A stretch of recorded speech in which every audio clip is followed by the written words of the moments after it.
Hello everybody, we are a group that's gonna talk about the case concerning United States Diplomatic and Consular staff in Tehran, which is a decision by the International Court of Justice that was decided in 1980. We're gonna talk about the case itself, the facts of the case, Iran's violation of its obligation towards the premises and the diplomatic staff, and afterwards the importance of the obligations violated by Iran, as well as the final decision of the court.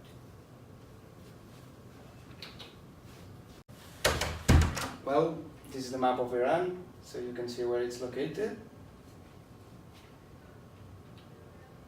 And introduction to the case. The Shah, which means king, Mohammad Reza Pahlavi, rules Iran through authoritarian monarchical regime, through repression and corruption, and it has a good relationship with the United States because of the oil, and for that they signed a treaty, the Amity Treaty, in 1955.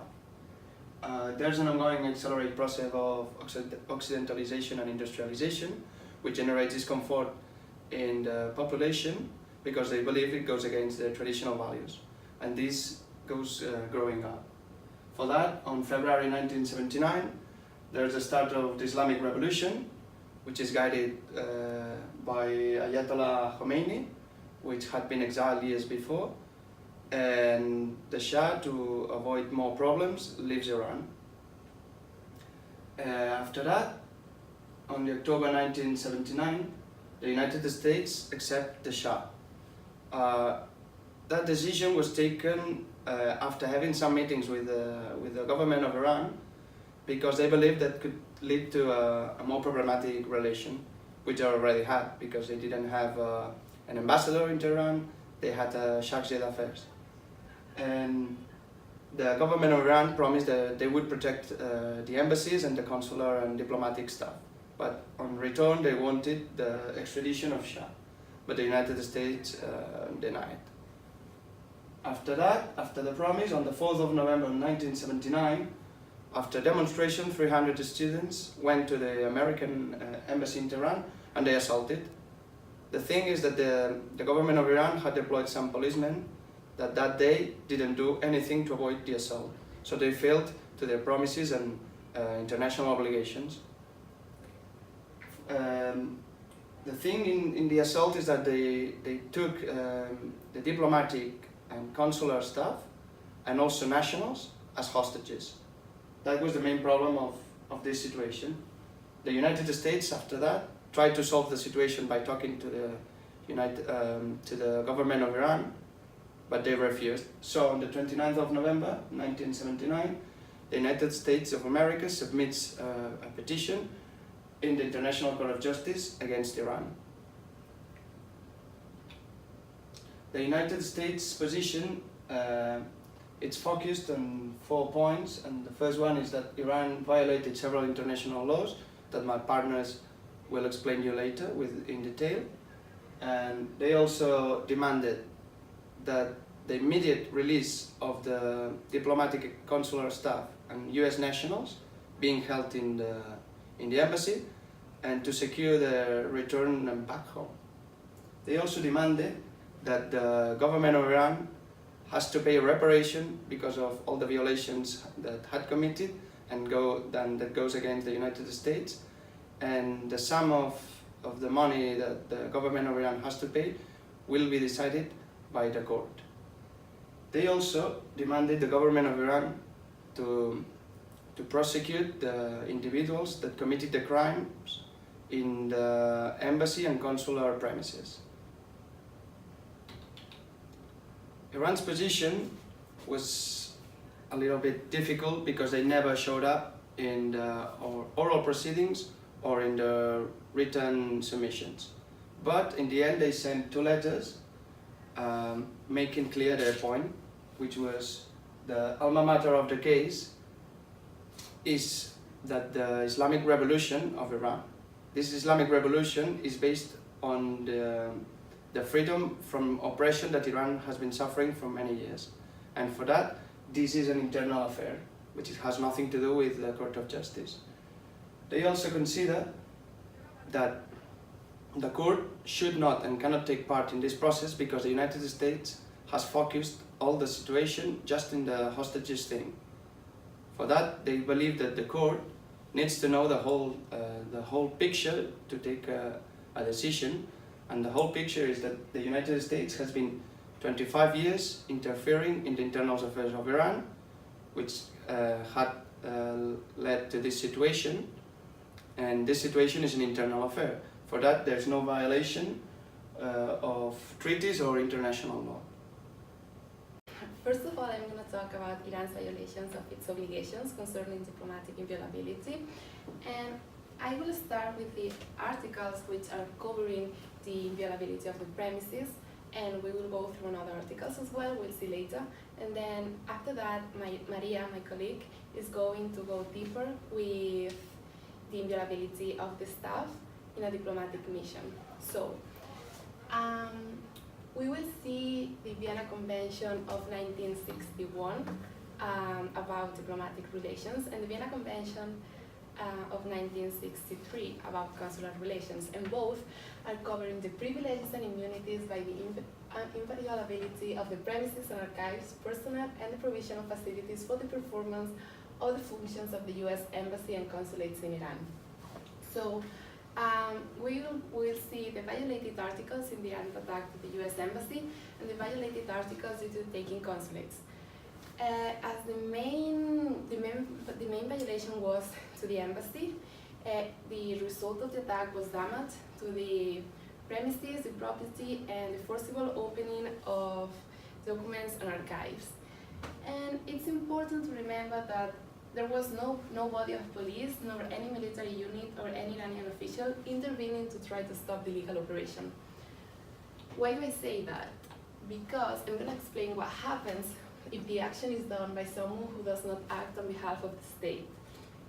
So, if true, the action wouldn't be imputable to the state. And in this case, the court said that there are no proofs about the Iranian agent status of the militants, so we cannot impute the attack to the state. But Iran is responsible. It is responsible because what we certainly know is that Iran, as a receiving state, did not follow the international obligation to protect the embassy, the premises, to protect the embassy and the consulate, the archives, the staff, the freedom of the agents, and there were no measures to prevent or persuade the militants to leave or to make the hostages free. So Iran was infringing two duties, the duty of prevention and the duty of repression.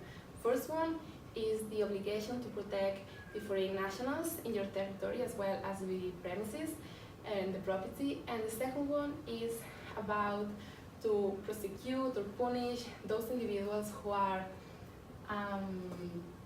who did violate the foreign national rights. Okay. So now moving on to the articles.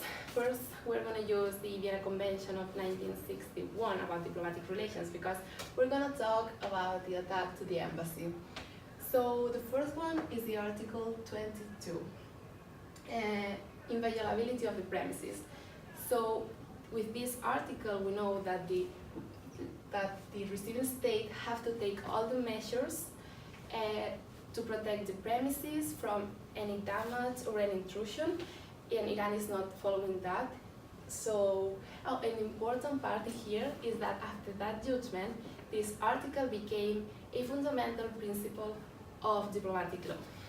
So, second one, Iran is violating this article as well because it's about the inviolability of the archives, and it was not preventing or protecting the archives from the violation when the militants destroyed the property in the archives. And last one, the 27, because it's about the freedom of communication, and even if the diplomats ask for help, they do not permit the diplomats to communicate with the sending state. And yeah, now last but not least, to the premises of the attacks to the consulates of Tabriz and Shiraz. So here we're going to use the last, the Vienna Convention of 1963 about consular relations, and we can see all that articles violated through the premises. So the 31 and the 33 are similar to the other Vienna Convention and to the premises of the embassy, because it's all the inviolability of consular premises and the consular archives. So the same. They did not prevent these persons to do that. Okay. So now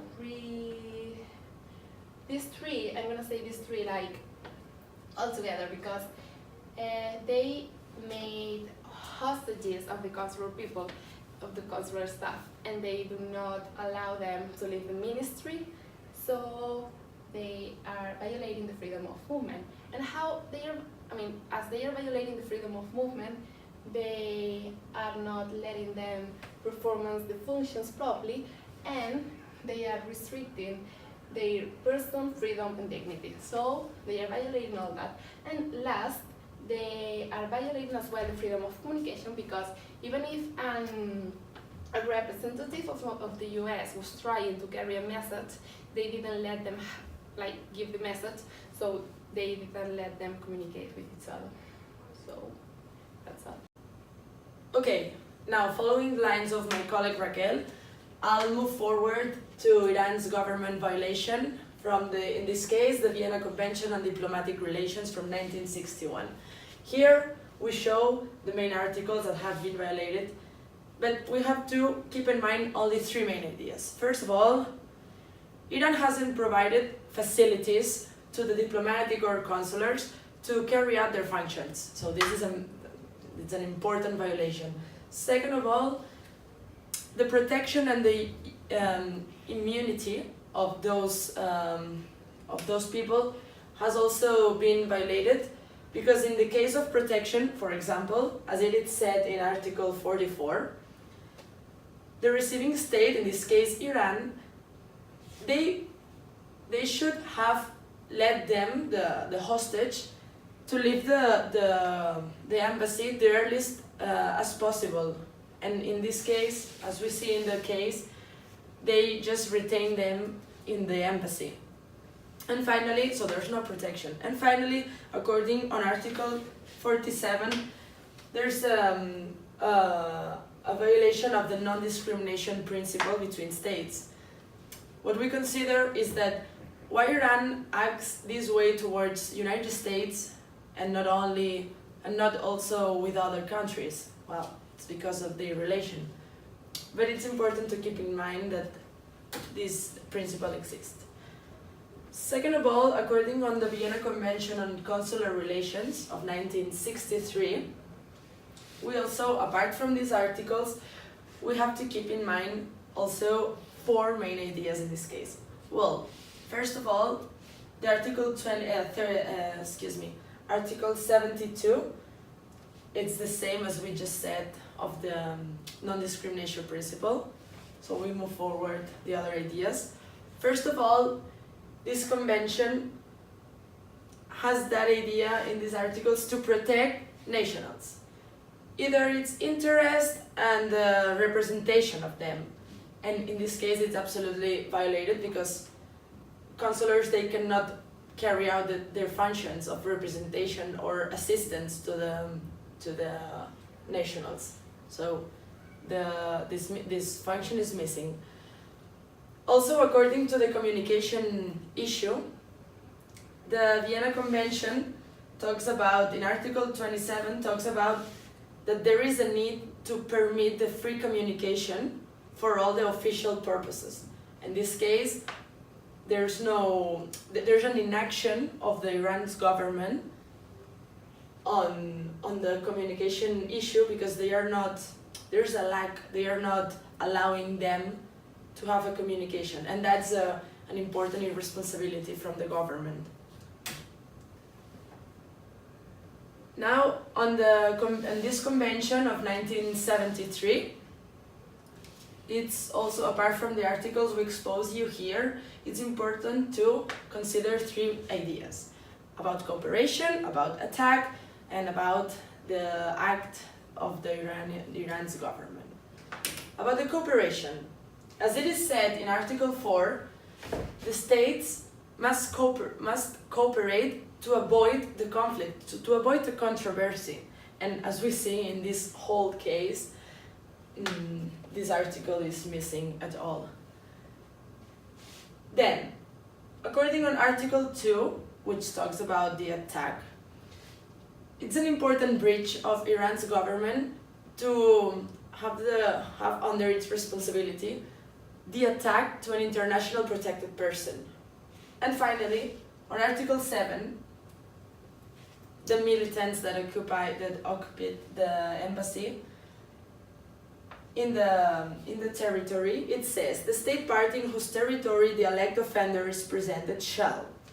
Now, in our case, if there's no extradition of the militants, at least there should be a prosecution by the local authorities. But as we know, there's an inaction of the government and also the authorities. So it's also violated.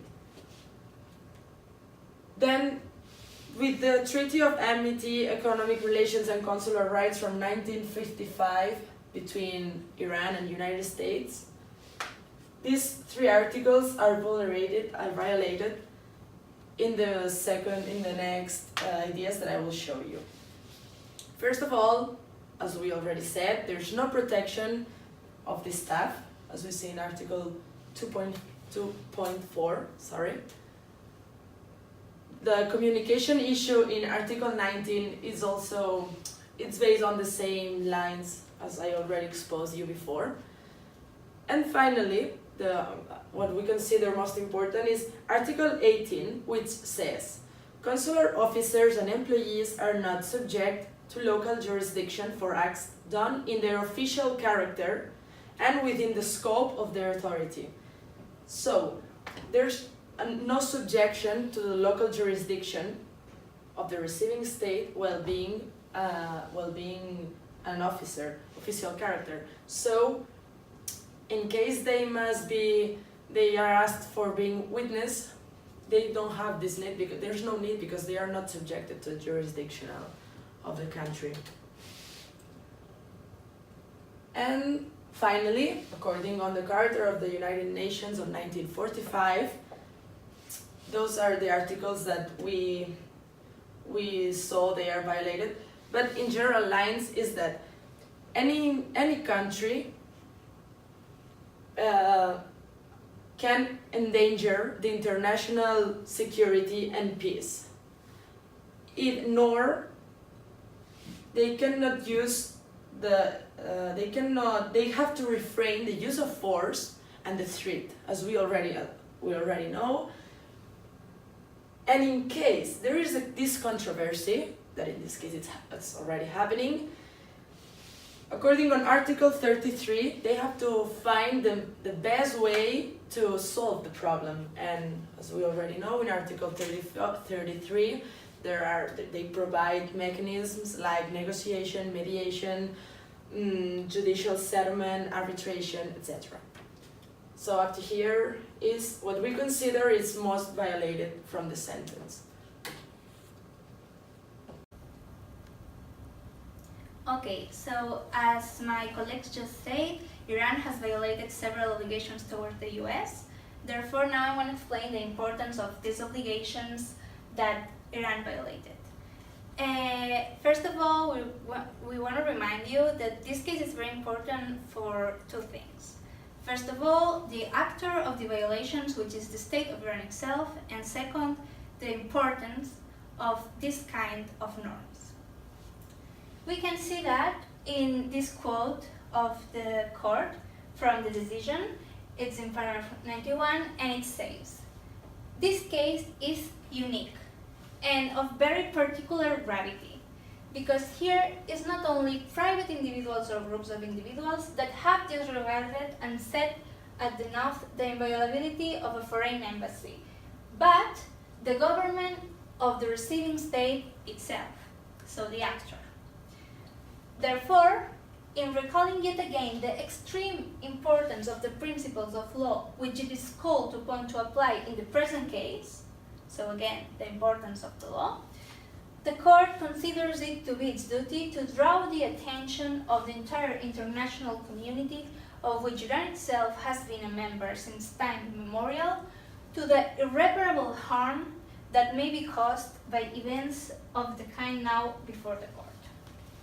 Okay, so first of all, why are these principles of extreme importance that its violation will cause an irreparable harm to the international community?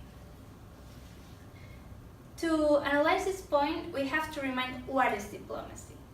Diplomacy is what gives the sense to the international community that we have today.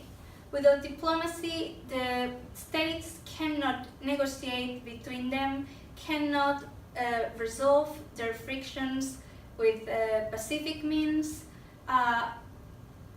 We cannot conceive an international community without diplomacy. So, diplomacy is of such importance that the persons, the individuals who perform it, which are the diplomatic and consular agents, need to be protected. That's why, in the past, all the states created the norms that the norms of diplomatic privilege and immunities for those agents. It was first established as customary law, and afterwards it was codified in Vienna Convention. But the fact that it was customary law first means that all the states, even the ones that are not part of the Vienna Convention, are bound by it. So these principles are of extreme importance. As the court says in paragraph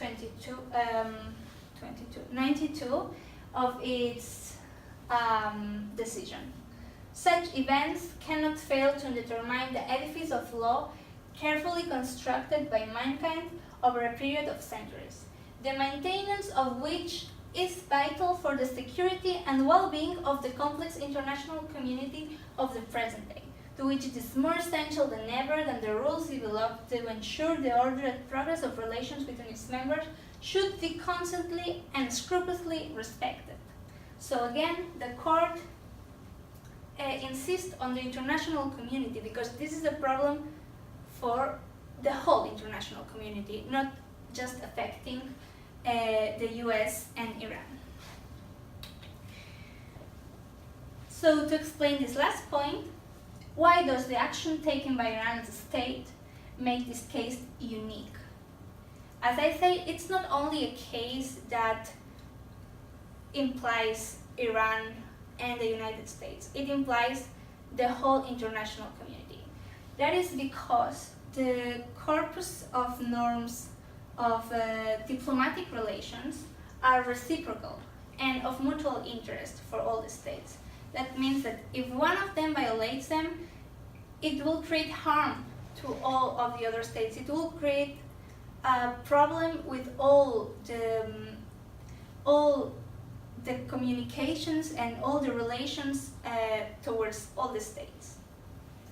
The court, again, reminds that in the paragraph 91 of the decision, saying that there is no more fundamental prerequisite for the conduct of relations between states than the inviolability of diplomatic envoys and embassies. So that through history, nations of all creeds and cultures have observed reciprocal obligations for that purpose. So in our case, the conduct of Iran can really crumble and endanger the international community that we have today if this is not sanctioned. So now my colleague is going to explain the final decision of the court. Bye. So this is the last part of our case, but first of all, my speech. The final decision of the court. Okay, the court decided that Iran violated the international obligations under international law towards USA, of course, and for that reason, Iran had to, first of all, which is really important, release all the diplomatic and consular staff that were in Tehran. For sure, they had to ensure that all those immunities and privileges that diplomatic staff enjoy would have to be recognized by international law. They also had to release the whole property of the American embassy, which it includes the documents and premises of the American embassy. And for sure, they had to make a reparation, of course, again, make a reparation of the American government for all the damages caused. Apart from this decision, the court also mentioned, in fact, he pointed out that Iran should have used all the necessary means that we all know we all states know from diplomatic relations and diplomatic law. So, for instance, he could have declared American staff persona non grata, or maybe he could have break off the diplomatic relations, but Iran didn't react. So, also, the court mentioned in its final decision that apart from violating their obligations and not using the necessary means, what Iran could have done against USA is to prove that all those illegal activities that were carrying out by the Americans in Iran could have been proved in the oral proceeding, but Iran also rejected to do these things. So the strategy of Iran in the end was this one. When the Iranian Minister of Foreign Affairs delivered the two communications to the court, in those communications, Iran said that the United States, the diplomatic staff, the American diplomatic staff, were carrying out espionage activities, and they were constantly interfering in their internal affairs. So for that reason, Iran considered that the American embassy was an espionage center, and this is why they decided to do the next. They decided to continue arresting the American hostages and forcing and pressuring in this way the American government. Because, as you know, what really wanted Iran was that the Shah, the king, that it was hidden in US, would be sent back to Iran in order to be judged for the crimes he committed in Iran.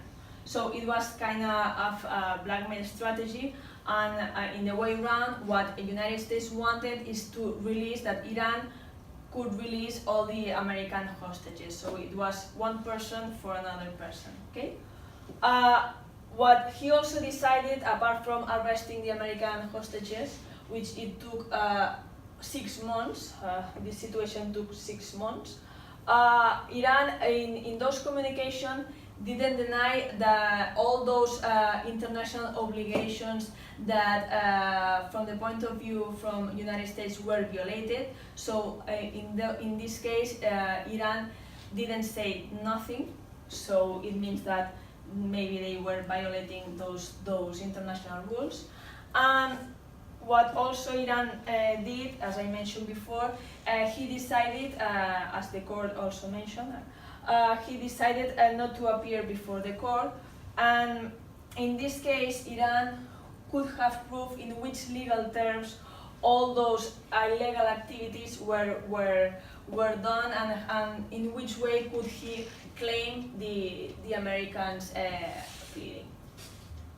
So this was what Iran did, and this was what Iran should have done, because it's a Vienna Conventions article, which is the legal way to do the things when you want to avoid a conflict like this one, like the Iran and United States conflict. So as the blackmail strategy from Iran was a fail, the court considered that in order to avoid the breach of public international law by Iran, the best statement for Iran would have been to declare the American diplomatic staff as a persona non grata. Why? Well, this statement, as you know, it is used when the sending state is interfering in the internal affairs of the receiving state, or maybe when he is carrying out activities, espionage activities or illicit activities. And you also know that when you declare a persona non grata, this is a self-contained measure, that it means that you don't need the agreement or the consent of the sending state, and also you don't need a judicial review. So this would be, in legal aspects, in diplomatic relations, the best resource to resolve this conflict. Apart from this, he could use this declaration, but he also could try to use these other resources, which are four, which I mentioned before too, which are try to talk or speak with the American authorities, try to appear in the public hearing in order to explain why the Americans were doing or were carrying out illicit activities. He could use the necessary means, which already know, that are, for instance, mediation, conciliation, or investigation, and other means. Or maybe this is the most dramatic one. He could interrupt the diplomatic relations. So in the end, as you know, in diplomatic relations, there is a very respectful principle, which is the reciprocity principle, which it means that when you use this famous statement, when you declare a persona non grata, you expel those diplomatic and you send them back to the sending state, and the sending state knows that all those American diplomatic staff, in this case, that they have, that they enjoy their immunities and privileges, completely disappear, and they break or they interrupt their diplomatic relations. So this is the end. I hope you really understood, and thank you for everything.